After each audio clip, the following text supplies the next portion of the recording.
এত তাণ্ডবের মাঝে অতসীর ভুল হলো না বড়কে সম্মান দেওয়ার। সে কোনো রকমে উঠে দাঁড়িয়ে কাঁপা গলায় বলল, আসসালামু আলাইকুম আপু। দিবা খুশি হলো সেটা অপ্রকাশিত রেখে ব্যস্ত গলায় সালামের উত্তর দিলেন। তারপর অরণ্যকে তাড়া কণ্ঠে মৃদু ধমক দিয়ে বলল, দ্রুত নিয়ে চলো এখান থেকে। মানুষের দৃষ্টি তীরের মতো বিচ্ছে গায়ে। যাচ্ছি। একটা রিক্সা ডেকে দ্রুত দিবা আর অতসীকে নিয়ে অরণ্য চলে আসে। পুরো পথটায় অরণ্য অতসী কেউ কারোর সঙ্গে কথা বলে না। অরণ্য ভেবে পাচ্ছে না কোথা থেকে শুরু করবে। প্রথমে কি জিজ্ঞেস করবে, কোথায় ছিলে তুমি, কই গিয়েছিলে, নাকি বলবে এত রক্ত কিসের গায়ে, কোথায় আঘাত পেয়েছ তুমি। অতসীও দোটানায় আছে।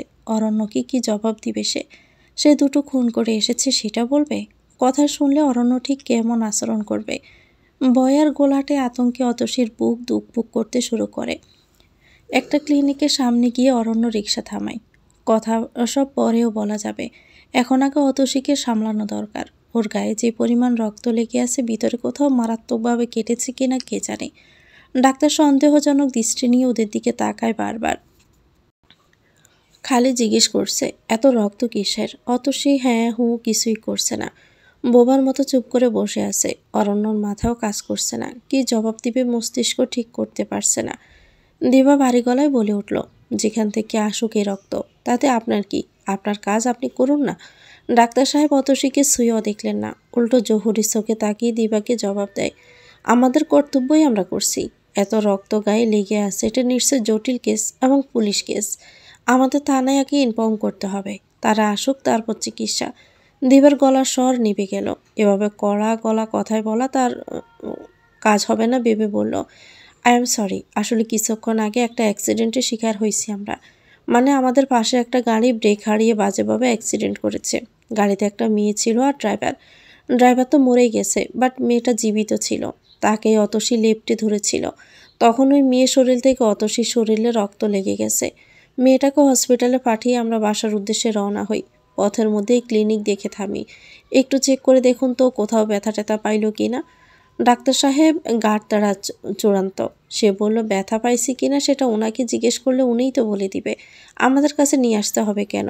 আর আমাদের এই কথা আমি কেনই বা বিশ্বাস করব? এমনও তো হতে পারে আপনারা খুনটুন করে এসেছেন। অতসী কেঁপে ওঠে। পর মুহূর্তে নিজেকে দ্রুত দাতস্থ করে নিল। দিবার মেজাজ চূড়ান্ত পর্যায়ে পৌঁছেছে। সে বাসখায় গলায় বলে, হ্যাঁ, আপনার বউকে মেরে দিয়ে এসেছি। যান গিয়ে দেখুন। আপনার বউর লাশ বাসায় ফেলে রেখে এসেছি। এই অরণ্য চল তো, আরও অনেক ক্লিনিক আছে। এই ঘোড়ার ডিমের ক্লিনিক আর এই ঘোড়ার ডিমের ডাক্তারের দরকার নাই। অতসী উঠো। ডাক্তার সাহেব মাথা নেড়ে হেসে ফেললেন। বললেন, আমার তো বই নেই। দিবার তীক্ষ্ণ গরম দৃষ্টি ওনার উপর তাক করে অরণ্য আর অতসীকে নিয়ে বেরিয়ে যায়। এত ফালতু ডাক্তার আর বাচ্চার লোক সে জীবনে দুটো দেখেনি। বাহিরে বেরিয়ে অরণ্য বলল, ওনার সাথে এভাবে বিহেভ করা কি ঠিক হলো? আফটার অল একজন ডক্টর সে। তুমি কি গোড়ার টিমে ডাক্তার বলে চলে এলে? তো এখন কি ওনার পায়ে ধরে ক্ষমা চেয়ে আসবো? হ্যাঁ, ডাক্তাররা কম কথা বলবে, তাদের হাত চলবে বেশি, কাজের প্রতি ফোকাস থাকবে। আর এর তো কাজের প্রতি কসুর মনোযোগ, বাকি সব দিকে ফুল চোখ রেখে বসে আছে। আরে বেটা, কে খুন করে আসছে, কেউ চুরি করে আসছে, তোর দরকারটা কি তাতে? তুই তোর কাজ কর, ট্রিটমেন্ট করে পেশেন্টকে বিদায় কর, ব্যাস শেষ। তা না, তবুও তুই একদম চুপ করে থাকতো। ওনার হয়ে তোকে ওকালতি করতে কে বলেছে? আমি বলছি তো চুপ থাক। এতক্ষণ মুখে ছাই বসেছিল আর এখন কথা ফুটেছে। অরণ্য চুপ হয়ে গেল। দীপান মাথা যে 100-তে 100 হয়ে আছে তা সে ভালোই বুঝতে পারছে। অরণ্য প্রসঙ্গ পাল্টালো দ্রুত। আগে বাসায় যাই, আমি তো আছেই। অতসী তোমার কোথায় কাটছে ভিতরের? বাসা পর্যন্ত যেতে পারবা তো? অতসী মাথা দুলালো। আমাকে নিয়ে এত ব্যস্ত হওয়ার কিছু নেই। আমার কোথাও কাটেনি, শুধু পায়ের তলায়। দিবা বলল, পায়ের তলায়? তাহলে শরীরে কিসের রক্ত? অতসী নিস্তেজ গলায় জবাব দেয়, বাসায় গিয়ে বলবো। দিবা চিন্তিত গলায় বলল, ঠিক আছে। তারপর অরণ্যর দিকে ফিরে বলল, একটা সিএনজি নে। আমিনের বাসায় আসে অতসী। অরণ্য দ্রুত হাতে গরম পানি করে। দিবা অতসীর পায়ের তলা পরিষ্কার করে মলম লাগিয়ে দেয়। অতসী জামা কাপড় বদলাতে ওকে সাহায্য করে। আমিনকে ডেকে নিয়ে আসে অরণ্য। আমিন বেশ কিছু মেডিসিন প্রেসক্রাইব করলো। কাজ শেষে সবাই অতসীকে ঘিরে বসে। সবার চোখে প্রশ্নের মেলা। অতসী কোথাও উধাও হয়ে গিয়েছিল হুট করে, আর এত রক্তই বা লাগলো কিভাবে? অতসী আদাশোয়া হয়ে বসে বিছানায়। সময় নিয়ে দৃঢ় শীতল কণ্ঠে শুরু করে, দুইজন লোক এসে বাসা থেকে আমাকে তুলে নিয়ে যায়। দিবা রুদ্ধশ্বাস নিয়ে প্রশ্ন করে, কোথায়? আমি জানি না, আমার চোখ বন্ধ ছিল। যখন চোখ খুলি একটা অন্ধকার ঘরে ছিলাম আমি। ওরা আমাকে মারার জন্য নিয়ে গিয়েছিল। আমার মাথা কেটে ফেলার জন্য রামদা হাতে এসেছিল একজন। আমিন চোখ বড় বড় করে বলে, তারপর? আমি অতসী ঢোক গিলে, মুখ দিয়ে কথা বের হচ্ছে না তার। কিছুতে সে বলতে পারছে না খুনের কথাটা। না জানি এই কথা শুনলে এরা কী ধরনের রিয়েক্ট করে বসবে। আচ্ছা, অতসীকে পুলিশের হাতে তুলে দিবে না তো? আর অরণ্য, উনি কেন চুপ আছেন? কেন কিছু জিজ্ঞেস করছেন না? অতসী আর চোখে অরণ্যর দিকে তাকাই। অরণ্য বড় চোখে তাকিয়ে আছে অতসীর দিকেই। দেবা তাড়া দেয়, তোতলাচ্ছ কেন? বলো কি হয়েছে? ওখান থেকে ছুটলা কেমনি তুমি? অতসী চোখ বন্ধ করে নেয়। তারপর একদমে বলে, আমি ওই লোকটাকে খুন করছি, রামদা দিয়ে তাকে মেরে ফেলছি। আরেকজন আসে আমাকে মারতে, তাকেও টুকরো টুকরো করে ছুটে আসি। সবার চেহারা মুহূর্তেই মলিন হয়ে যায়। কেউ কোনো পাল্টা কথা বলল না, যেন সবাই অতসীর কথায় বিরাট ধাক্কা পেল, সে ধাক্কা সামলাতে ব্যস্ত। অতসী বলতে থাকে, বেরোনোর পর একটা জঙ্গলে চলে আসি। দিক বলে ইচ্ছে মতো ছুটতে ছুটতে মেইন রোড পাই। সেটা ধরে ধরে বাজারে এসে ওনাকে ফোন দেই। তারপরে টুকু তো জানেনই আপনারা।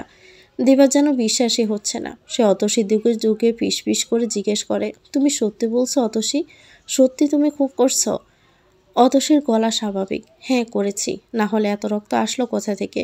ওদের রক্তেই আমার জামা ভিজে গিয়েছিল। দিবা চুপ হয়ে যায়। আমিন অরণ্য চুপ। অতসীর গলায় একদলা কান্না এসে জমা হয়েছে। তার ইচ্ছে করছে চিৎকার করে কাঁদতে কাঁদতে কাঁদতে সবাইকে বলতে তাকে যেন পুলিশে না দেওয়া হয়। সে পারবে না অরণ্যকে ছেড়ে থাকতে। সে তো অরণ্যর সাথে বাঁচার জন্যই এত লড়ে এসেছে। শেষ পর্যন্ত যদি অরণ্যকে নাই পাইল, তাহলে জীবনে সে একদম শেষ করে দিবে।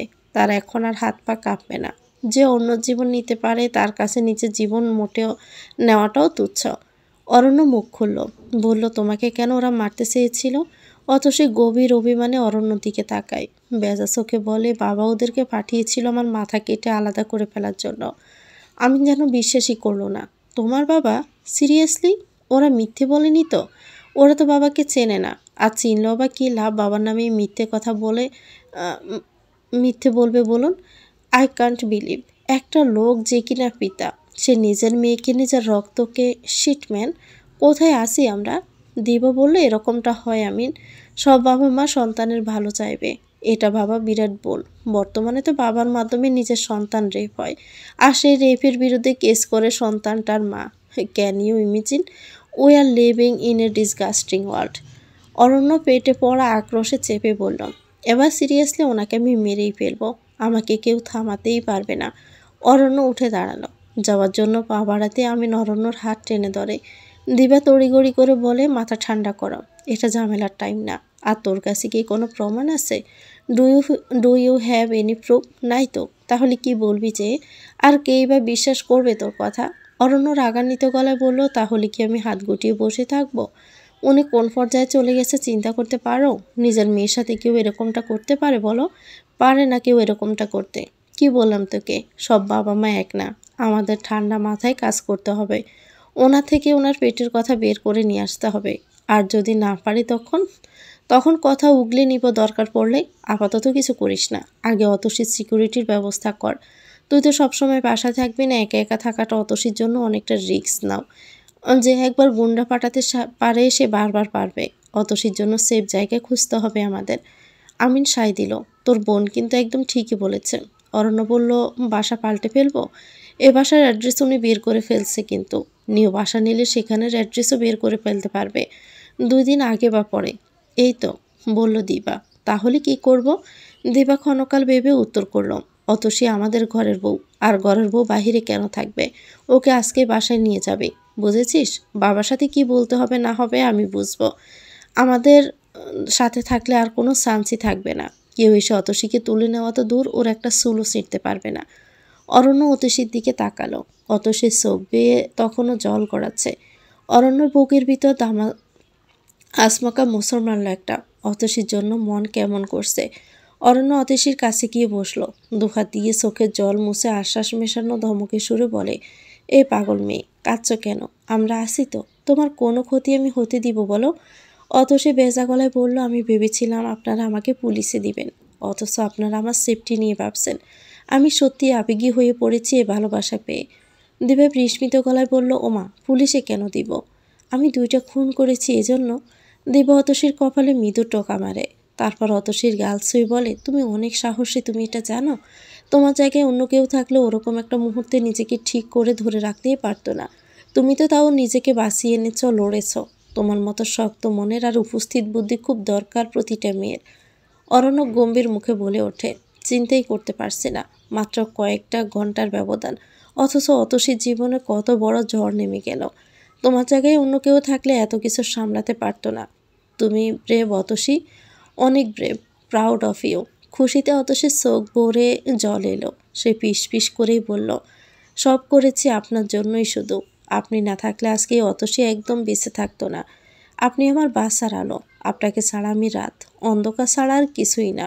দিবা হঠাৎই সিরিয়াস গলায় বলল, এখন একটু বিশ্রাম করো অতসী, তারপর আমরা সবাই মিলে আমাদের বাসায় যাব, যা হওয়ার হবে। বাবার সাথে এবার বোঝাপড়া আমি করব। তুমি শিওর আপু? আলবাত শিওর। আমি কিন্তু আগে আগে বাবার সামনেই যাব না। তুমি আগে যাবা, তুমি আগে কথা বলবা, আমি বাহিরে থাকবো। পরিবেশ অনুকূলে থাকলে ভিতরে ঢুকবো, না হলে আমি বাহির থেকে চম্পট দিব। অরণ্য ভয়ে ভয়ে কাঁপাকাঁপি করতে করতে ওদের বাসায় গেল এবং সে নিজেই দিবার আগে তার বাবার সঙ্গে দেখা করলো। রফিক সাহেব তো হুঙ্কার ছাড়লেন অরণ্য অতসীকে দেখে, তুই আবার এসেছিস কেন? তোকে বলছি না এবারে সীমানায় যেন তোকে না দেখি। অরণ্যর পা কাঁপছে, অথচ গলায় কি জোর। সে কঠিন এবং শক্ত গলায় বলল, আমি চলে যাব, কিন্তু অতসী এখানে থাকবে বাবা। ওর লাইফের অনেক রিস্ক, মরে যাক, আমার কি? তোমার অনেক কিছু বাবা। আমি জানি আমার বাবার মতো এত পাথর নয় যে কারো মৃত্যু দোয়া করবে।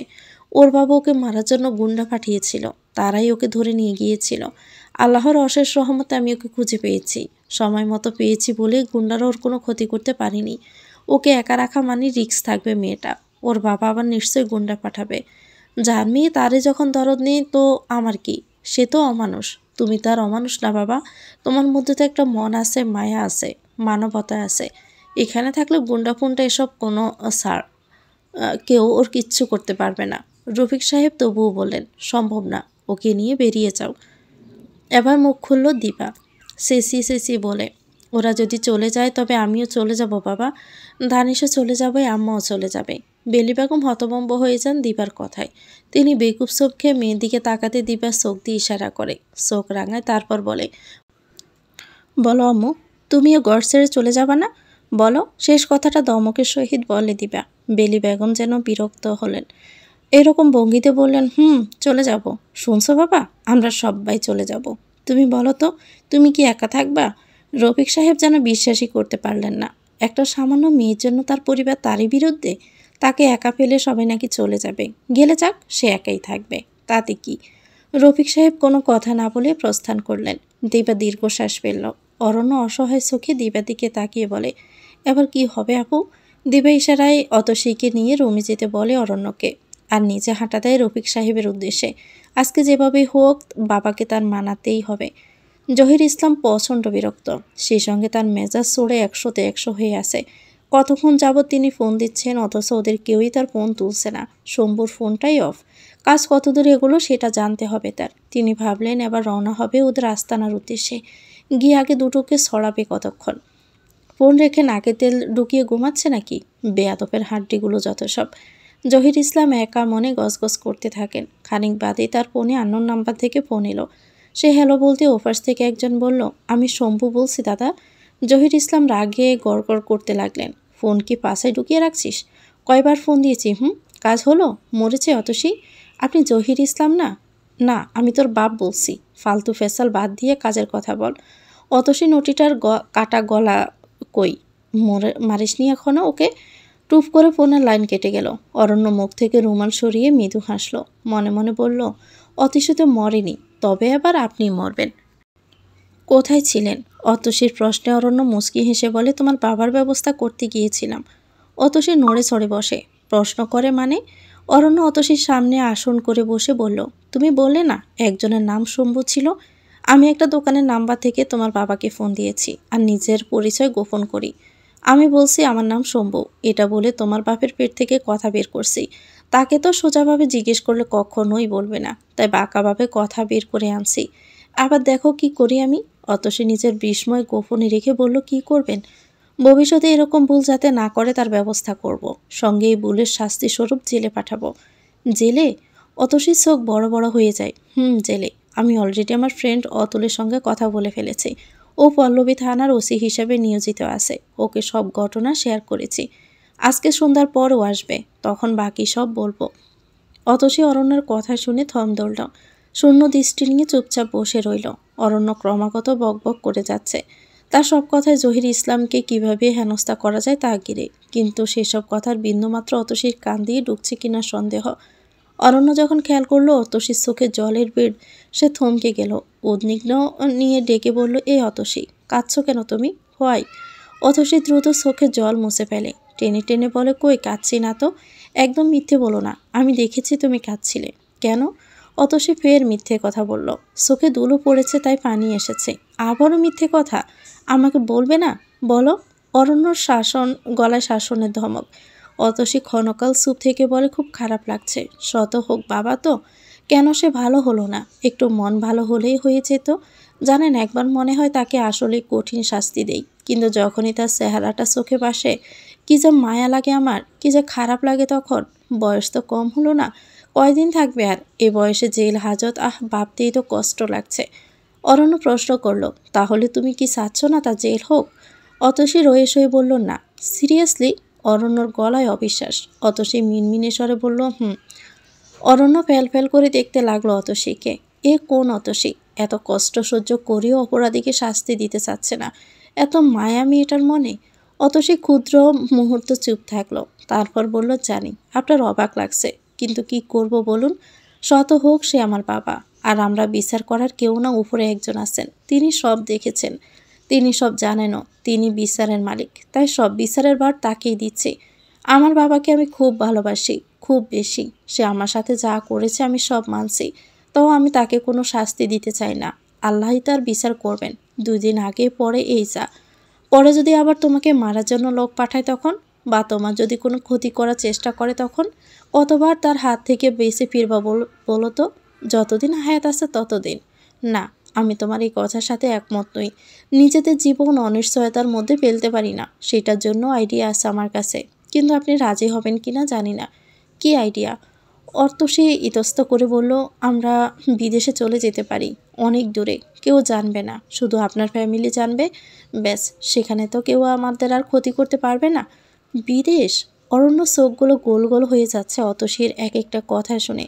অতসী মিঙে যাওয়া গলায় বলল, আর যেতে না চাইলে না যাবেন, আমি জোর করছি না, কিন্তু আমি বাবাকে কোনো শাস্তি দিতে পারবো না, আমার খুব খারাপ লাগবে। অরণ্য কথা বলল না, চুপচাপ উঠে দাঁড়ালো এবং রুম থেকে বেরিয়ে গেল। সে চলে যাওয়ার পরপরই অতসী কান্নায় ভেঙে পড়ে। তার সত্যি কষ্টে বুকটা ফেটে যাচ্ছে। রাতে খাওয়ার টেবিলে সবাই আসলো, অতসী এলো না। দুপুর থেকে জ্বরে পড়েছে সে। হঠাৎ কেন এত জ্বর এলো কে জানে। ওষুধ খাইয়েও লাভ হয়নি। কাল একবার আমিনের চেম্বারে নিয়ে যেতে হবে অতসীকে। রফিক সাহেবকে খাওয়ার জন্য ডাকতে এলো দিবা। বাবা খাবার দেওয়া হয়েছে টেবিলে। তিনি জবাবে কিছু বললেন না। দিবা কতক্ষণ দাঁড়িয়ে থাকলো কিছু শোনার আশায়, কিন্তু বোবা রফিক সাহেবকে দেখে সে নীরবে প্রস্থান করতে নিল। দরজার কাছাকাছি যেতে রফিক সাহেব দরাজ গলায় বললেন, ওই মেয়েও কি খাবার টেবিলে? দেবা মুচকি হেসে বলল, না বাবা, ওর জ্বর, ও খাবে না। জ্বর? জ্বর এলো কীভাবে? তা তো জানি না বাবা। ওষুধ এনে দিয়েছে অরণ্য? দিয়েছে। দিবে এগিয়ে এলো। রফিক সাহেবের কাছাকাছি দাঁড়িয়ে জহুরি গলা চোখ নিয়ে বলল, অতসীর জন্য এত কেয়ার দেখাচ্ছ কেন? রফিক সাহেব হতভম্ব গলায় বললেন, কেয়ার দেখাচ্ছি কোথায়? একদম মিথ্যে বলো না, এত এত প্রশ্ন করছো যে। ও। রফিক সাহেব নিজে স্তম্ভিত হয়ে গেলেন। আসলেই তো, তিনি এত কেন জানতে চাচ্ছেন ওর ব্যাপারে?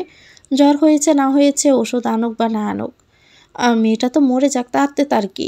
রফিক সাহেব কথা এড়িয়ে যাওয়ার জন্য বললেন, এখন জ্বরটর ভালো না, তাই জিজ্ঞেস করলাম। দেখা যাবে ওর জন্য আমাদের সবার হয়েছে, সবাই ভুগতেছি এই জন্য। দিবা শব্দ করে হেসে বলল, তাই?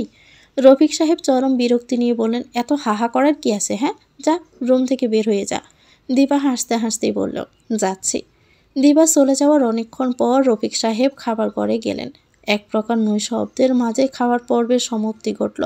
সবাই যখন হাত ধুতে ব্যস্ত, টেবিল গোছাতে ব্যস্ত, ঠিক তখনই অরণ্য অন্যমনস্ক গলায় বলল, আমার একটু কথা ছিল। বেলি বেগম সঙ্গে সঙ্গে বললেন, কি কথা? মানে অরণ্য ইতস্ত করতে লাগলো। কেউ কোনোভাবে তার কথাটা নিবে কে জানে।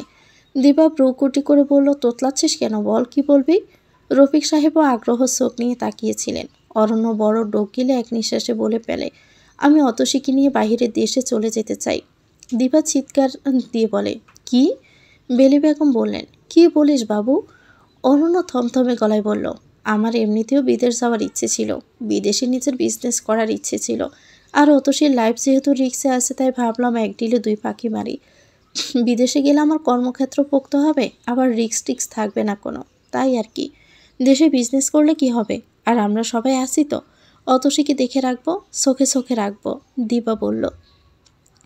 বেলি বেগম বললেন, দিবা তো ঠিকই বলেছে, বিদেশে যাওয়ার দরকারটা কি? একটা মাত্র তুই ছেলে আমাদের, তুই যদি দূরে দেশে থাকিস তাহলে প্লিজ মা, চেন্টি হইও না তো, আমি তো আর মরে যাচ্ছি না, আসবো তো মাঝে মাঝে, আর ডেইলি ভিডিও কলে কথা হবে, দেখা হবে, দুনিয়ার মানুষ বিদেশ যাচ্ছে থাকছে তো, জানি না, তুই যা বুঝিস। বেলি বেগম মন খারাপ করে উঠে চলে গেলেন। দিবা রাগ নিয়ে বলল, তো সব কথায় সাপোর্ট করেছি, বাট এটাই কোনো সাপোর্ট করব না। সিরিয়াসলি তোর বিদেশ যাওয়ার সিদ্ধান্তটা একদম রিডিকুলাস। বাবা তুমি কিছু বলো। রফিক সাহেব শীতল অথচ কঠিন সুরে বললেন, বিয়ে হতে না হতে বাপ মাকে ফেলে যাওয়ার এত বড় সিদ্ধান্ত, এরপরও আমার কি কিছু বলার আছে? একমাত্র ছেলে হয়ে বাবা মাকে যে ফেলে রেখে চলে যেতে চায়, তার সাথে কথা বলার রুচি বোধে আমার নাই। দিবা, ওকে বলে দে, ওর যা ইচ্ছে তাই করুক, তবে বিদেশ যাওয়ার একটা টাকাও আমি দিব না, আর ওখানে গিয়ে কীভাবে সেটেলড হবে সেটা একান্ত ওর ব্যাপার, আমি এসব ব্যাপারে কিছু জানি না। আর আমার কাছে যেন কোনো সাহায্য না চাই, আমি কোনো সাহায্যখানা খুলে বসি নাই যে সাহায্য চাইলে আমি সাহায্য করব। Is it clear? রফিক সাহেব হন্য পায়ে চলে গেলেন। অরণ্য জেদ লাগলো প্রচুর। সে কি সবসময় তার বাবার কাছে হাত পেতে বসে থাকে নাকি? কলেজ লাইফ থেকে টিউশনি করে নিজের হাত খরচ নিজে চালিয়েছে, ভার্সিটিতে উঠে এসে এনজিওতে জব করেছে, বিভিন্ন ফিল্ডে কাজ করেছে, তবুও কখনো টাকার জন্য বাসায় প্রেশার দেয়নি। সে আগে থেকে নিজের পায়ে দাঁড়াতে শিখেছে, আর এখন তার বাবা কিনে এমন কথা বলল। ঠিক আছে, সে নিজের টাকায় বিদেশ যাবে, ওখানে নিজের পরিশ্রমে সেটেলড হবে, একটা পয়সা সাহায্যকে সে কারো কাছ থেকে চাইবে না, কারো কাছে না। দিবা অরণ্য কি কিছু বলতে চাচ্ছিল, তার আগে অরণ্য বলল, আপু স্টপ, একটু বোঝাতে এসো না আমাকে, আমি বড় হয়েছি, নিজের বুঝ আছে, আমার কাছে যেটা সঠিক মনে হবে আমি সেটাই করব।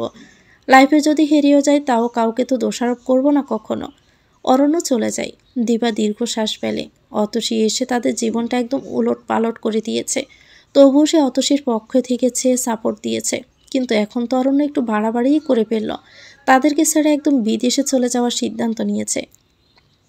জহির ইসলাম অনেকবার ওই নাম্বারে ফোন করলেন, কিন্তু কেউই রিসিভ করলো না। শেষমেশ বাধ্য হয়ে সে শম্ভুদের আস্তানার উদ্দেশ্যে রওনা হলেন। জঙ্গলের একদম মাঝ বরাবর খুপড়ি দেওয়া ঘরটা একদম ভাঙাচোরা, কোনো রকমে মাটির উপর দাঁড়িয়ে আছে। লোক দেখলে ভাববে একসময় এখানে কেউ থাকতো, কিন্তু এখন আর কেউ থাকে না। কিন্তু সেই ঘরে নিচে যে কত কত খুন হয়ে গেছে তা কেউ কল্পনা করতে পারবে না। জহির ইসলাম সে খুপড়ি ঘরের কাছে পৌঁছাতে সন্ধ্যা লেগে যায়। বাকি টর্চ নিয়ে এসেছিল, টর্চের আলো চারদিক ভালো মতো দেখে নিল, কোথাও কেউ নেই। নিশ্চিত হয়ে সে ঘরটার ভিতরে ঢুকলো। মাটির সঙ্গে একদম লাগানো একটা স্টিলের হাতল, গ্লাস আর ঝোপঝাড় দিয়ে ঢাকা দেওয়া। সে হাতলে চাপ দিলে মাটির দরজা খুলে যায়। তারপর সিঁড়ি বেয়ে দাপ করে নিচে নামলে দুইটা ঘর চোখে পড়ে।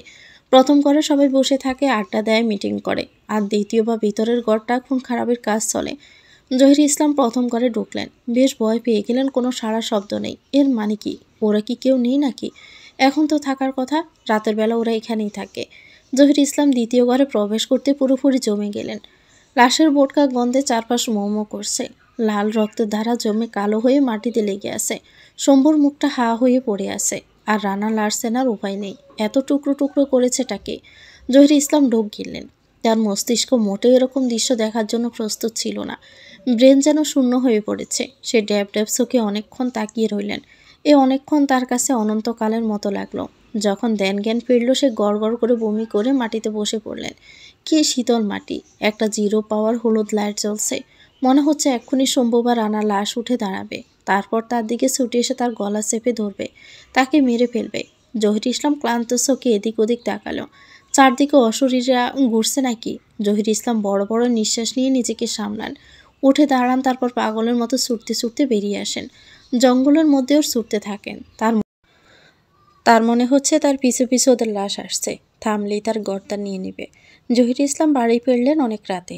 জঙ্গলের কাছে যে বাজারটা সেখানে পর্যন্ত তিনি ছুটতে থাকেন এবং বাজারে গিয়ে নিজের জ্ঞান হারান। বাজারের লোকেরা তার জ্ঞান ফিরিয়ে আনেন। সেখানে কিছুক্ষণ থাকার পর তিনি বাসার উদ্দেশ্যে রওনা হন। সারা পথ তিনি হিসেব কষতে কষতে এসেছেন, কে মারল ওদের, আর সবচেয়ে বড় কথা হলো অতসী কোথায়। তবে কি অতসী? অসম্ভব। ওর মতো মেয়ের পক্ষে এরকম জাতখুনিদের মারা অসাধ্য সাধনের মতো। তবুও কেউ কেউ তো অসাধ্য সাধন করে, তাই না? জহির ইসলাম বাসায় এসে সবার আগে রফিক সাহেবকে ফোন করলেন। রফিক সাহেবের কাঁচা ঘুম ও ফোনের আওয়াজে ভেঙে যায়। তিনি ফোন ধরে অত্যন্ত বিরক্তকর সুরে হ্যালো বললেন। জহির ইসলাম তড়িঘড়ি করে বললেন, আপনার বাসায় অতসী? রফিক সাহেব রাগান্বিত গলায় জবাব দেন, কেন? নিজের মেয়েকে মারতে আবার লোক পাঠাবেন? জহির ইসলাম ফোন কেটে দিলেন। এই লোক কিভাবে জানলো? তার মানে অতসী ওখানেই। কিভাবে বেঁচে ফিরল? ওই কি তবে মেরেছে ওদেরকে? কিভাবে এসব সম্ভব? জহির ইসলামের মাথা চক্কর দিয়ে উঠল। সবাই যখন জেনে গেছে সে গুন্ডা পাঠিয়েছিল, এর মানে সবাই মিলে তার বিরুদ্ধে যে কোনো স্টেপ নিতে পারে। কি স্টেপ নেবে? তাকে কি জেলে পাঠাবে? জেলখানা কেমন? ওখানে কি খুব কষ্ট? খাওয়া দাওয়া ঠিক মতো দেয় তো? ঘুমানোর জন্য বিছানা দেবে নাকি মাটিতে? জহির ইসলাম ভাবতে পারলেন না। ধীরে ধীরে তলিয়ে যেতে লাগলেন অন্ধকারে। রফিক সাহেব তো আগে থেকে অতসীর সাথে কথা বলতো না। দিবার বেলি বেগম যাও বলতো, তারাও এবার অতসীর সাথে কথা বলা বন্ধ করে দিল। অতসী সকালে গিয়ে একবার ডেকেছিল বেলি বেগমকে, আম্মা। অন্য সময় হলে বেলি বেগম জবাবে বলতেন হুম। এবার সেটাও বললেন না। যেভাবে চুপচাপ কাঁথা বাস করছিলেন সেভাবেই করতে থাকলেন। অতসী অনেকক্ষণ দরজার পর্দা ধরে দাঁড়িয়েছিল উত্তরের আশায়। কিন্তু যখন বুঝলো বেলি বেগম নিজের ইচ্ছে অতসীকে এড়িয়ে চলছেন, সে চলে এলো। কষ্ট তো লাগলোই, সঙ্গে এক ধরনের অপ্রতিরোধ্য রাগও ঘিরে ধরল অতসীকে। দুপুরের আগে আগে অতসীর রুমে এসেছিল দিবা। অতসী শুয়েছিল। দিবাকে ঘরে ঢুকতে দেখে দ্রুত উঠে বসলো। ভাবল নিশ্চয়ই কথা বলার জন্য এসেছে। কিন্তু দিবা যখন ওদের বাথরুম থেকে সাবানের কেসটা নিয়ে নিঃশব্দে চলে গেল, তখন অতসীর ভিতরে জমা রাগ ও অভিমানে পরিণত হয়। চোখের দেওয়াল ঘেঁষে পড়তে শুরু করলো। কি করেছে সে? অরণ্যকে বিদেশে যাওয়ার কথা বলেছে, ব্যাস এটুকুই। এতে তারা একদম কথাই বলা বন্ধ করে দিল। অতসী ঠোঁট কামড়ে কাঁদতে থাকে। তার পাতলা ঠোঁট ভিজে জুবুথুবু হয়ে ওঠে। সকাল সকাল অরণ্য কোথায় যে বেরোলো অতসী জানে না। সে ঘুম থেকে ওঠার আগেই অরণ্য চলে গেছে। দুপুরের অনেক পরে অরণ্য গামে জবজবে হয়ে বাসায় ফিরল।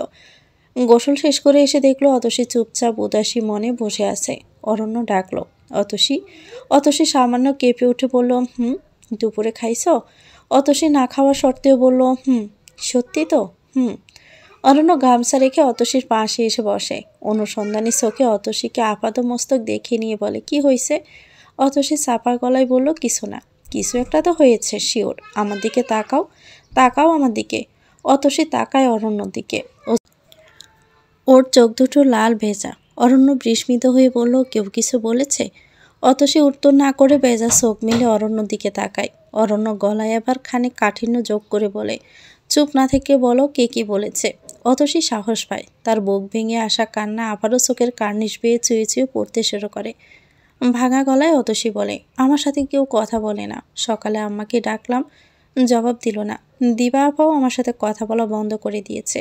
শুনেন, আমাদের বিদেশ যাওয়া লাগবে না, এখানেই থাকবো। তাও সবাইকে বলুন আমার সাথে কথা বলতে। কেউ আমাকে এড়িয়ে চললে আমার অনেক কষ্ট হয়। এক কাজই করুন, আপনি আমাকে ডিভোর্স দিয়ে দিন। আমার জন্য যখন এত ঝামেলা, তখন আমি চলে যাই, সঙ্গে করে সব ঝামেলাও নিয়ে যাই। অতসী চিবুক ভিজে গেছে। অরণ্য ধমক দিয়ে বলল, উল্টাপাল্টা কথা শুধু না। বিয়ে করছি কি 2 দিন বাদে ডিভোর্স দেওয়ার জন্য? সবাই যা করতেছে আমাদের সঙ্গে, স্পেশালি আমার সঙ্গে, কেউ আমাকে মন থেকে মানতে পারছে না। কিন্তু কেন? আমি কি এতই খারাপ দেখতে? খুব কালো? এভাবে বলেন অতসী, আল্লাহ নারাজ হবেন। উনিই তো বানাইছেন সবাইকে, নাকি? সেটা তো ওনারা বুঝে না। ওনারা আমার সাথে যেমন করে তাতে প্রতি মুহূর্তে মনে হয় আমি আপনার যোগ্য না, এই পরিবারের যোগ্য না। আপনারা সবাই শিক্ষিত, বড়লোক, সুন্দর, আর আমি। অরণ্য প্রসঙ্গ পাল্টাতে বলল, সকাল থেকে আম্মু আপু কেউই কথা বলে নাই আমার সাথে। না, এমনকি দানিশ আসছিল আমার কাছে, তাকেও বউকে নিয়ে গেছে আপা। অতসী আবার কাঁদা শুরু করলো। অরণ্য রাগ চাপলো মাথায়। তার পরিবার তো এরকম ছিল না, তাহলে এখন কেন হচ্ছে এরকম? কেন? অরণ্য উঠে দাঁড়িয়ে বলল, সবার সমস্যাটা কি আমি দেখতেছি। অতসী অরণ্যর হাত চেপে ধরে মিনতি সুরে বলল, কাউকে কিছু বললেন না প্লিজ। সবার এটার জন্য আমার উপর রিয়েক্ট করবে, ভাববে আমি আপনাকে শিখিয়ে দিচ্ছি। আমি কি ছোট বাচ্চা যে আমাকে যা শিখাবে আমি তাই শিখবো? আজব তো, হাত ছাড়ো। আমি বললাম না, আমি দেখতেছি, সব হ্যান্ডেল করে ফেলবো, চিন্তা করো না। তবুও অতসী, ভরসা নাই আমার উপরে? অতসী একটুক্ষণ চুপ থেকে বলল, আছে।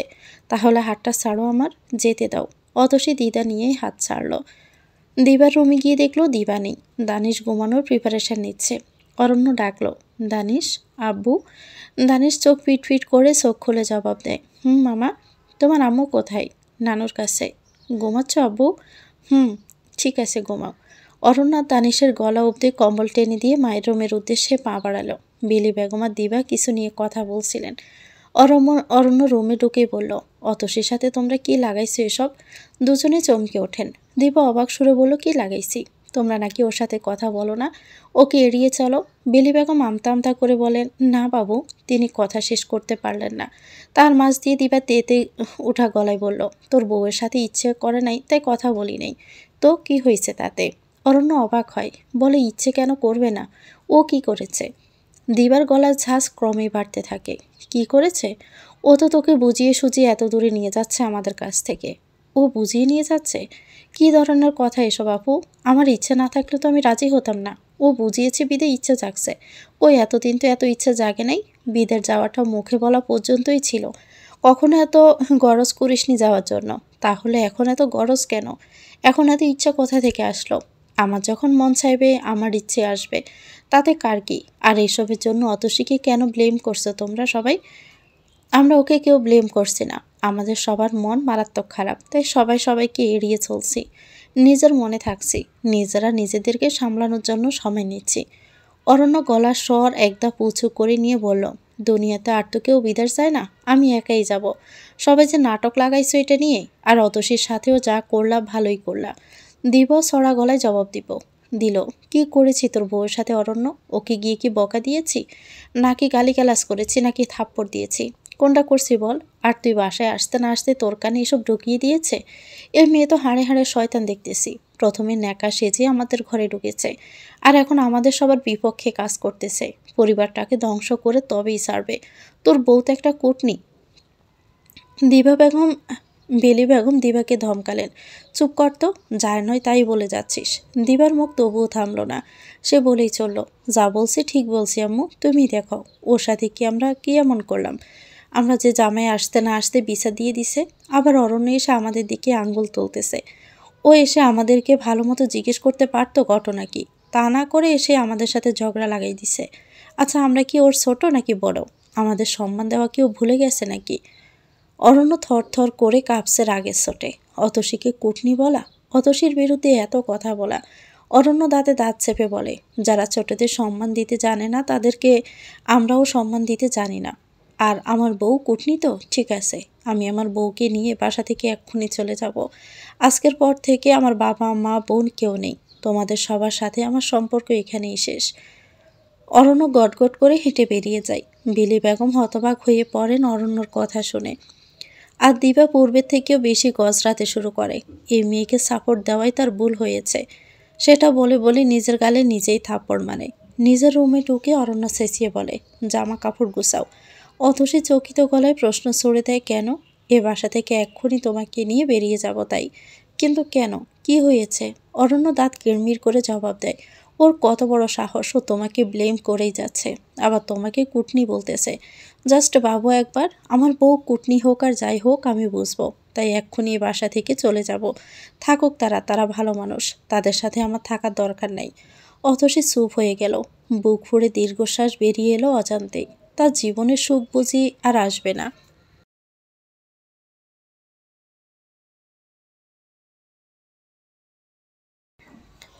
অরণ্য সত্যি সত্যি ব্যাগ গোছালো এবং অতসীকে নিয়ে বেরিয়ে গেল বাসা থেকে। রফিক সাহেব তখন বাসায় ছিলেন না, তিনি এসবের কিছুই জানলেন না। বেলি বেগম অনেক চিল্লাচিল্লি করলেন দিবার সাথে, অরণ্যর হাত ধরে ওকে মানানোরও চেষ্টা করলেন, কিন্তু লাভ হলো না কিছুই। অরণ্য তার রাগের সিদ্ধান্তে অটুট, সে যাবে যাবে মানে যাবেই। বিকেলের দিকে দিবা ফার্মেসির উদ্দেশ্যে বের হয়। বেলি বেগমের প্রেশার বেড়েছে, তার নিজেরও মাথা ধরেছে প্রচুর। গত কয়েকদিন ধরে যেসব নাটক হচ্ছে তাদের বাসায়, সেসবে দুদণ্ড শান্তিতে নিঃশ্বাস নেওয়ার উপক্রম নেই। ফার্মেসি থেকে বেরিয়ে 2-3 কদম হেঁটেছে মাত্র, ঠিক তখনই একজন কেউ ডেকে উঠল দিবাকে, এই যে মিস, এই যে। দিবা পিছন ফিরে দেখলো সেদিনকার সে ডাক্তার, যাকে সে ঘোড়ার ডিমের ডাক্তার বলে আখ্যায়িত করে এসেছিল। ডাক্তার সামনে এগিয়ে দিবাকে বলল, চিনতে পারছেন? আমি সে বিখ্যাত ঘোড়ার ডিমের ডাক্তার। বলেই সে হাসল। এত শত মেজাজ খারাপের মাঝেও দিবার হাসি পেল। সেও ঠোঁটে হাসি ফুটিয়ে বলল, মনে আছে। যাক বাবা, চিনতে পারছেন তাহলে। তো মিস কেমন আছেন? আলহামদুলিল্লাহ। তবে আপনি মিস না মিসেস? ডাক্তারটি ব্রো কুসকে বলল, মিসেস? হুম। না তাও না। আচ্ছা, ডিভোর্সি মহিলাকে কি মিস বলবে নাকি মিসেস বলবে? ডাক্তারের চোখ এবার বড় বড় হয়ে গেল। সে দ্রুত নিজেকে দাঁতস্থ করে বলল, আপনি ডিভোর্সি? জি, আমি ডিভোর্সি। আমার একটা ছেলেও আছে। ডাক্তারটি চুপ করে রইল এসব শুনে। সে যে বিশাল বড় একটা ধাক্কা খেয়েছে তা তার চেহারা দেখে বলে দিচ্ছে। তা দেখে দিবার পেট ফেটে হাসি পাচ্ছে। কাউকে দ্বিধায় ফেলে দিতে কি যে মজা লাগে। উফ, দিবা বলল, সব কথা পুড়িয়ে গেল। ফুস, আমার সাথে চান্স নিতে আসছিলেন তাই না? ডাক্তারটি আরও বেশি ধাক্কা খেলো দিবার এমন কথায়। থতমত খেয়ে বলল, চান্স নিতে আসছি মানে? তেমন চেনা নাই জানা নাই, দেখা মাত্র ডাকলেন। তাও আবার ডাক্তার মানুষ। আমার মতো রূপবতীকে তো হাই হ্যালো করার জন্য ডাকেননি, একটু চান্স টান্স। বাই দ্য ওয়ে, নাম কি আপনার? সীমান্ত। সীমান্ত চক্রবর্তী। ডাক্তারের বিচলিত গলা। দিবা হুট করে জমে গেল। কোনো রকমে বলল, আপনি হিন্দু? জি। ও দুঃখিত, আমি কি নাকি ভাবছিলাম। সত্যি দুঃখিত। একদিন বাসায় আইসেন আমাদের। ওই যে। দিবা হাত দিয়ে ইশারা করে একটা সাদা রঙের বাড়ি দেখালো। বলল, ওটা আমাদের বাড়ি। আজ যাই। আমি আবারও দুঃখিত, কিছু মনে করবেন না প্লিজ। দিবা হনহন করে চলে এলো সামনে থেকে। একবারও পিছনে ফিরে তাকালো না। যদি পিছনে তাকাতো তবে দেখতে পেত সীমান্ত হতবম্ব হয়ে যাওয়া চেহারা নিয়ে কিভাবে তাকিয়ে আছে। বাড়ি ছাড়া 1.5 মাসের মাথায় অরণ্য অতসীকে নিয়ে অস্ট্রেলিয়ায় পাড়ি জমালো। অরণ্য এতটাই পাষাণ হয়ে গেল যে একবারও তার পরিবারের সাথে কথা বলল না, এমনকি তাদের জানালো না পর্যন্ত তার বিদেশ যাত্রার কথা। অতসী অনেকবার রিকোয়েস্ট করলো তাদের সাথে দেখা করে যাওয়ার জন্য, কিন্তু অরণ্যর এক কথা, ওখানে গিয়ে সব সেটেলড করে তবে সবাইকে দেখিয়ে দিবে ব্যাস। এর আগে কাউকেই কিছু জানাবে না। একমাত্র আমিনই জানলো অরণ্য অতসীর দেশ ছাড়ার কথা। সকাল সকাল প্রিয়াকে চুল আঁচড়াতে দেখে তানমনা ইসলাম বিস্মিত চোখে তাকালেন। অবাক সুরে প্রশ্ন করলেন, চুল আঁচড়াচ্ছিস যে, কোথায় যাবি? হসপিটাল থেকে আসার পর প্রিয়া একদম পাল্টে গিয়েছিল। চুপচাপ স্বভাবের, বেখেয়ালি ধরনের। 2-3 বেলা পার করে দিয়ে তবে খেত। 3-4 দিন এক নাগাড়ে গোসল করেনি, এমন রেকর্ডও হয়ে গেছে। সন্ধ্যা পেরিয়ে যেত, প্রিয়া একা একা ছাদেই বসে থাকতো। তানমনা ইসলাম দৌড়ে বেঁধে তাকে নিয়ে আসতেন ছাদ থেকে। বাবা মা কারোর সঙ্গেই প্রিয়া স্বাভাবিকভাবে কথা বলতো না। দিন দিন অস্বাভাবিক হয়ে যাচ্ছিল। সেই মেয়ে নিজে থেকে চুল আঁচড়াচ্ছে, ব্যাপারটা একটু একটু না, খুব বেশি অবাক তানমনা ইসলামের কাছে। তিনি গাঢ় চোখে প্রিয়াকে দেখলেন। হাতে কাজ করা সুন্দর একটা মেরুন রঙের সালোয়ার কামিজ সে পড়েছে। তানমনা ইসলাম আরও অবাক হলেন যখন দেখলেন প্রিয়া ঠোঁটে হালকা করে লিপস্টিক লাগাচ্ছে। তিনি ভীত স্বরে বললেন, তুই ঠিক আছিস তো মা? প্রিয়া কপট বিরক্তি নিয়ে বলে, ঠিক থাকবো না কেন? তুই ভালো জামা পরছিস, চুল আঁচড়াচ্ছিস, এখন আবার লিপস্টিকও দিচ্ছিস। তো এসব তো স্বাভাবিকই কর্মকাণ্ড। আজব তো।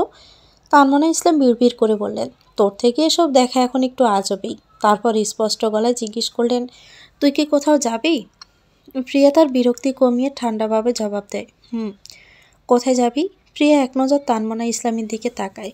তারপর আবারও আয়নায় নিজের ঠোঁট রাঙাতে রাঙাতে বলে, অরণ্যর বাসায়, ওর সাথে দেখা করতে। তানমনা ইসলাম যেন ভূত দেখলেন, ঠিক এমন ভঙ্গিতে চমকে উঠলেন। চেঁচিয়ে বললেন, কি? প্রিয়ার বিরক্তি আবার নাকের ডগায়। বিরক্তির সাথে খানিকটা রাগ মিশিয়ে বলল, আস্তে চেঁচাও, এখানে চেঁচানির কি হলো? তুই কি বলছিস বুঝতে পারছিস তো? বুঝতে না পারার কি আছে? আমি বলছি আমি অরণ্যর বাসায় যাব, এই তো। তোকে আজকেই সাইকিয়াট্রিস্টে দেখাবো মা। তোর মাথা একদম গেছে। আমার মাথা ঠিকই আছে, আমিও ঠিক আছি, আমার কোনো সাইকিয়াট্রিস্ট লাগবে না। একটু থেমে প্রিয়া আবার বলল, আমার কাজলটা খুঁজে পাচ্ছি না, ওটা কোথায়? কাজল নিয়ে তানমনা ইসলাম মাথা ঘামালেন না। তিনি ড্যাব ড্যাব করে কতক্ষণ তাকিয়ে থেকে অবিশ্বাসী সুরে আবার বললেন, তুই সত্যি অরণ্যর বাসায় যাচ্ছিস? প্রিয়া দৌড় রেখে উত্তর দেয়, হ্যাঁ। এবার তানমনা ইসলাম নিজেকে সামলাতে পারেন না।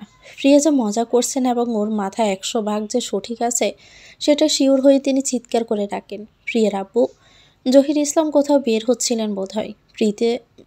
ফিতেওয়ালা জুতো হাতে করেই ছুটে আসেন। আতঙ্কিত গলায় চারদিকে তাকাতে তাকাতে বলেন, কি হয়েছে? চিল্লাচ্ছ কেন তুমি? কোনো দিকে কোনো বিপদ না দেখে জহির ইসলাম তন্মনা ইসলামের দিকে তাকালেন জহুরি দৃষ্টি নিয়ে। তারপর আবার প্রশ্ন করলেন, বলো কি সমস্যা? তানমনা ইসলাম অবিশ্বাসী সুরে বলতে লাগলেন, তোমার মেয়ে এত কিছুর পর এখন আবার বলছে সে অরণ্যর বাসায় যাবে। তানমনা ইসলাম প্রথমে যেভাবে চমকেছিলেন, জহির ইসলামও ঠিক সেভাবেই চমকালেন। প্রিয়ার দিকে বিদ্যুৎ দৃষ্টি নিয়ে তাকাতেই প্রিয়া নিজ থেকে বলল, প্লিজ বাবা, আমাকে আটকাবা তো খবর আছে। আমি অরণ্যর কাছে যাব, ওর সাথে আমার ফাইনাল কথা আছে। ও কেন আমার উপর এভাবে চিট করলো আমি জানতে চাই। আমি অতসীর সাথে যা ইচ্ছে তাই বিহেভ করি, তাতে ওর কি? অতসী তো আগে ওর কিছুই ছিল না। একদম অপরিচিত একটা মেয়ের জন্য ওর এত দরদ আসলো কোথা থেকে? আর সামান্য নিচু মানসিকতার দোহাই দিয়ে ও আমাকে ডাম্প করলো কেন? এসবের উত্তর আমার চাই। এই উত্তরগুলো না জানা পর্যন্ত আমি শান্তিতে থাকতে পারছি না। আমাকে জানতেই হবে আপু, আমাকে জানতে হবে। তানমনা ইসলাম বজ্রপাতের গলায় বললেন, এসব জানতেই হবে? কেন জানতে হবে? আবার অপমানিত হওয়ার জন্য? ওই শহরের বাচ্চা কি করলো সব বলে তুই তার কাছে যাচ্ছিস এসব জানতে? এত জানতে ইচ্ছে করলে ফোন কর। প্রিয়া জবাব দিল, ওর ফোন বন্ধ। তানমনা ইসলাম কিছু বলতে চাচ্ছিলেন, তার আগে জহির ইসলাম বললেন, অতিশীর হদিশ পাচ্ছি না অনেক দিন ধরে। ওই এত বড় কাহিনী ঘটিয়ে বিনা শাস্তিতে পার পাবে। আমি তো তা হতে দিব না। প্রিয়ার যাওয়াটা দুই দিক দিয়ে ভালো হবে। ওর যা যা প্রশ্ন আছে সেসবের উছিলায় ওই অতসী আর অরণ্য ওখানে থাকে কিনা সেটাও জানতে পারবে। অতসীর এত বৈশা আমি প্রিয়াকে যেতে দিব না। আমার মেয়েকে এসব উল্টাপাল্টা আকামে জড়াতে দিব না। তানমনা ইসলাম বেঁকে বসলেন। জহির ইসলাম তীক্ষ্ণতার সঙ্গে এগিয়ে এলেন, বললেন, আমার কথার উপর দিয়ে কথা বলস? এত সাহস তোর? জহির ইসলাম অত্যন্ত উগ্র ভঙ্গিতে হাত তোলেন। তানমনা ইসলাম মারের ভয়ে পিছিয়ে যান। শেষ পর্যন্ত জহির ইসলাম মারলেন না, হাত নামিয়ে নিলেন। তবে চিবিয়ে চিবিয়ে বললেন, আয়সা দেখতেছি তোরে। কথার মাঝে দম নিয়ে আবার বললেন, আয় প্রিয়া, তোকে আমি নামিয়ে দিয়ে আসি। কলিং বেল বাজাতে দানিশ প্রায় উড়ে এলো। দরজা খুলে নোটনের বদলে একটা মেয়েকে দাঁড়িয়ে থাকতে দেখে দানিশের মুখ দিয়ে বিরক্তিসূচক সক্রান্তর মতো কিছু একটা শব্দে বের হলো। প্রিয়া দানিশের সেসবই ভ্রুক্ষেপ করে না, উকি দিয়ে ভিতরটা দেখার চেষ্টা করে বলল, কেউ নেই। দানিশ গম্ভীর স্বরে বলল, সবাই আছে। আপনি কাকে চান? আমি। প্রিয়া এক সেকেন্ড ভাবনায় পড়ে গেল। অরণ্যর কথা বললেও ওরা নাও ঢুকতে দিতে পারে। হয়তো অরণ্য সবাইকে আগে থেকে বলে রেখেছে কোনো মেয়ে এসে ওর সম্পর্কে জিজ্ঞেস করলে যেন ওর কথা না বলা হয়। প্রিয়া বাচ্চাটার দিকে তাকালো। গম্ভীর মুখের পিচ্ছি একটা বাচ্চা। এর মা নিশ্চয়ই আছে। প্রিয়া বুদ্ধি খাটিয়ে উত্তর দিল, তোমার মা আছে? তোমার মায়ের কাছে এসেছি বাবু। দানিশ আবার দরজা থেকে সরে দাঁড়ালো, বলল, আসেন, ভিতরে আসেন আন্টি, আমি আম্মুকে ডাকছি। দানিশ যেভাবে উড়ে এসেছিল সেভাবে উড়ে ভিতরে চলে গেল। প্রিয়া পায়ে পায়ে হেঁটে সোফায় গিয়ে বসল। তারপর চোখ বলিয়ে আশেপাশে দেখতে লাগলো। এটাই এই বাসায় প্রথম আসা তার।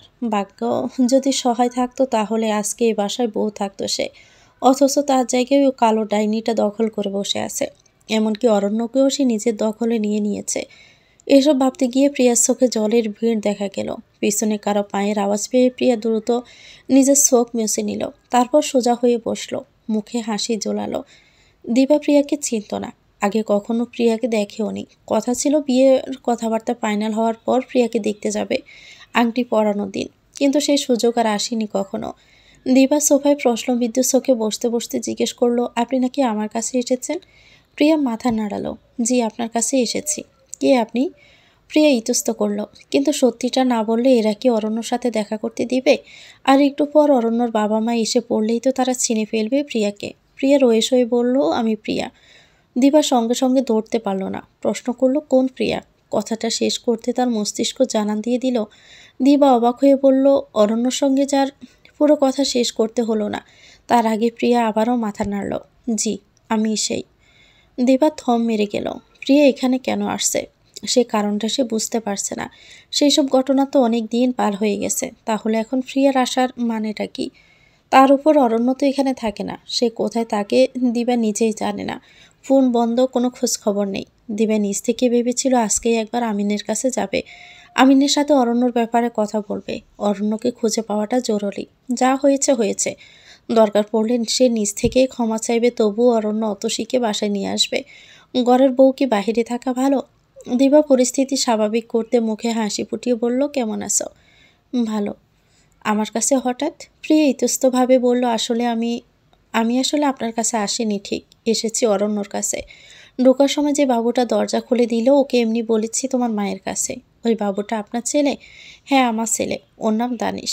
আর আমাকে চিনেছ তো? আমি প্রিয়া দিবার মুখ থেকে কথা কেড়ে নিয়ে বলল, আপনি অরণ্যর বড় বোন। আমি জানি অরণ্য আপনাদের সবার ছবি দেখিয়েছিল, হয়তো দানিশের ছবিও দেখিয়েছিল, আমার আসলে মনে নেই।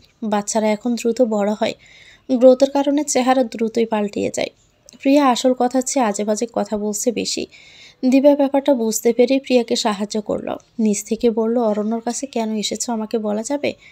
প্রিয়া একটু সময় চুপ থেকে বলল, আসলে ও আমার সাথে এমন কেন করলো? আমি একজ্যাক্ট কারণ জানতে চাই। আমার মেন্টালিটি নিয়ে ও সমস্যা, এই জন্য আমাকে ডাম্প করেছে। আচ্ছা, আমি চাইলেই তো আমার মেন্টালিটি চেঞ্জ করতে পারতাম না? এই সামান্য কারণে আমাকে ছেড়ে চলে গেল কেন? আর হুট করে অতসী বিয়ে? না মানে অপরিচিত কেউ কাউকে এভাবে বিয়ে করে বলেন? এর পিছনে অবশ্যই অন্য কোনো কারণ আছে। আমি সেটাই জানতে চাই। আমার সাথে সব শেষ করবে ভালো কথা, সামনে এসে কথা বলতো তা না। আমার থেকে কেন লুকিয়ে আছে ও? ফোনটাও বন্ধ এখন। এর আগে ফোন দিতাম, নাম্বারটাই ব্লক লিস্টে ফেলে দিয়েছিল। অন্য নাম্বার থেকে কল দিলেও ধরতো না, ফেসবুকে ইমোতেও নেই। আমি জানতে চাই আমার ঠিক কোন কারণে বা কোন দোষেও আমাকে এত বড় শাস্তি দিল। আমি খারাপ মেয়ে, অনেকের সঙ্গে রিলেশন করেছি, বাট আমি কাউকে ছুতেও দেইনি নিজেকে। কাউকে না, অন্য মেয়েদের মতো বিয়ের আগে নিজের সব খোয়া যেতে দেইনি। আমি অরণ্যকে আমি অরণ্যকে সত্যি ভালোবাসি আপু, খুব ভালোবাসি। এখনো মানতেই পারছি না অরণ্য আমার সাথে এমনটা করলো। ফেসবুকে সম্পর্ক হলেও আমি যেমন ওর জন্য পাগল ছিলাম, ও আমার জন্য রেসপন্স করত। ও ছোট ছোট ব্যাপারগুলোই ও আমাকে বোঝাতো। হি লাভ মি। সে অরণ্য এরকমটা করবে আমি ভাবতেই পারছি না আপু, মানতেও পারছি না। প্রিয়ার চোখের পানি টলমল করছে, পানিগুলো যেন অনুমতি চাচ্ছে গড়িয়ে পড়ার জন্য। দিবা ভেবেছিল প্রিয়া এক্ষুনি কেঁদে ফেলবে, কিন্তু অবাক হয়ে দেখলো মেয়েটা খুব পারদর্শিতার সাথে চোখের পানিগুলো মুছে নিয়ে তারপর মুখে হাসি ফোটালো। প্রিয়া সাময়িক বিরতি শেষে আবার বলে, ওকে একটু ডেকে দিবেন বা অতসীকে? আমি অতসীকেও জিজ্ঞেস করতে চাই কেন ও আমার এত বড় সর্বনাশ করলো। আমি অনেক ভুল করেছি ওর সাথে, মানলাম। সেসবের জন্য ওর পা ধরে ক্ষমা চাইতাম দরকার পড়লে, কিন্তু ও কেন অরণ্যকে এভাবে ছিনিয়ে নিল? কেন? আমি জানতে চাই। একটু ডেকে দিন না ওদেরকে। দিবার মনটা খুবই নরম, অন্যের কষ্ট দেখলে দিবারও চোখে পানি ভরে যায়। প্রিয়ার কথাগুলো শুনে দিবার এত খারাপ লাগলো যা বলার মতো না। তার ঠোঁটের হাসি প্যাকাশে হয়ে এলো। দিবে মিনমিন করে বলল, আসলে ডাকবো কিভাবে? ওরা তো এই বাসায় নাই। প্রিয়া অবাক হয়ে জিজ্ঞেস করলো, বাহিরে গেছে? না, ওরা এখানে থাকে না। আরও 1.5 মাসেরও আগের কথা। প্রায় 2 মাস হবে অরণ্য একদিন আমাদের উপর রাগ করে অতসীকে নিয়ে চলে গেছে। তারপর থেকে আর যোগাযোগ করে নাই। আমরা ফোন দিলেও ধরতো না, কোথায় থাকতো কিছুই বলে নাই। আমরাও রাগ হয়েছিলাম, বাবা মায়ের সাথে যোগাযোগ বন্ধ করে ফেলছে। কেমন ছেলে, কিন্তু এখন সব সময় ওর ফোনটা বন্ধই পাচ্ছি। তাই টেনশনে আর রাগ ধরে রাখতে পারছি না। ওর এক বন্ধু আছে আমিন নামের, আজকে ভাবছিলাম আমি সেখানে যাব, একটু জিজ্ঞেস করব অরণ্য অতসী কোথায় আছে। প্রিয়া জিম মেরে রইল ক্ষণকাল, তারপর বলল, অরণ্য কেন সবার থেকে পালিয়ে বেড়াচ্ছে বুঝলাম না। আর অতসী? অতসী কি এমন জাদু করলো অরণ্যকে? আজব। আজব তো বটেই। আমার বাড়িটা যে ঠান্ডা শান্তশিষ্ট ছিল, ও এখন যা হয়েছে আমি বলে বোঝাতে পারবো না। আপনি যদি ওনার বন্ধু থেকে ঠিকানা পান বা নতুন কোনো নাম্বার আমাকে জানাবেন, প্লিজ প্লিজ প্লিজ। দিবে এক মুহূর্তে ভেবে বলল, তোমার ফোন নাম্বার দিয়ে যাও, জানাবো। প্রিয়া খুশিতে ডগমগ করে উঠল, আনন্দিত গলায় বলল, অনেক ধন্যবাদ আপু। অন্য দলের তুলনায় আজকে সিরিয়াল কম, রুগীদের ভিড় লেগে নেই। মোটে 3 জন রুগী বসে আছে।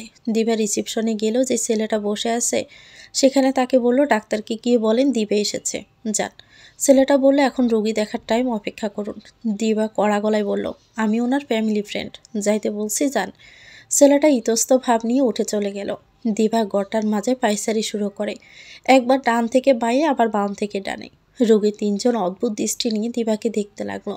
দিবা মোটেও সেসবের ভ্রুক্ষেপ করল না। সে মনে মনে কথা সাজিয়ে নিল, কিভাবে কি বলবে। যদি আমিন না বলতে চায় প্রথমে, তাহলে আমিনের খোলারটা বাম হাত দিয়ে চেপে ধরবে নাকি ডান হাত দিয়ে। এমন সময় আমিনকে আসতে দেখা গেল। সে উল্কার গতিতে ছুটে এসে রিকোয়েস্ট করলো, জাস্ট 10টা মিনিট বসো, আমি রোগীদের বিদায় দিই প্লিজ। দিবা আগুন চোখে তাকিয়ে রইল, জবাব দিল না। অবশ্য আমিন জবাবের অপেক্ষাও করল না। জ্বরের গতিতে আবার নিজের চেম্বারে চলে গেল। দিবা ওয়েটিং সিটে বসলো গিয়ে। বসে বসে চিন্তা ভাবনা করতে লাগলো। 10 মিনিটের আগে সব রুগী দেখা শেষ করে আমিন তাকে ভিতরে ডাকলো। দিবা চেম্বারে গিয়ে বিদ্রূপের সুরে বলল, রুগীর রোগ দেখো, নাকি চেহারা দেখে বিদায় দাও? এত তাড়াতাড়ি রুগী দেখা শেষ হয়ে গেছে? আমিন হাত কসলাতে কসলাতে বলল, ইয়ে, তুমি আসছো দেখে তাড়াহুড়ো করলাম।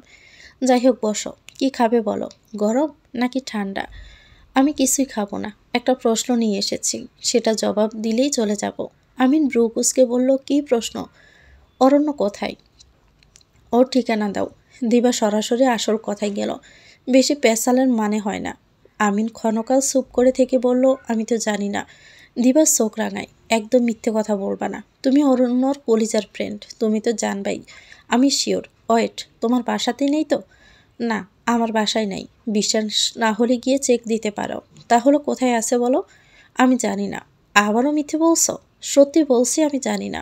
তাহলে আমার গা ছুঁয়ে বলো। দিবা তার হাত বাড়িয়ে দিল। আবার বলল, গা ছুঁয়ে বলো যে জানো না। গা ছুঁয়ে মিথ্যে বলে এক্ষুনি এখানে পটাশ করে মরে পড়ে যাব। আমিন হাসার চেষ্টা করলো। দূর, কুসংস্কার এসব। না মরি, আজীবন দায়িত্ব থাকবা? মানুষের গা ছুঁয়ে মিথ্যে বলা কত খারাপ জানো? আমিন চুপ করে রইল। দিবার গলায় তাড়া এবার। কি হলো বলো, গা ছুঁয়ে বলো। এই নাও সৌ, বলো জানো না। আমিন আমতা আমতা করলো।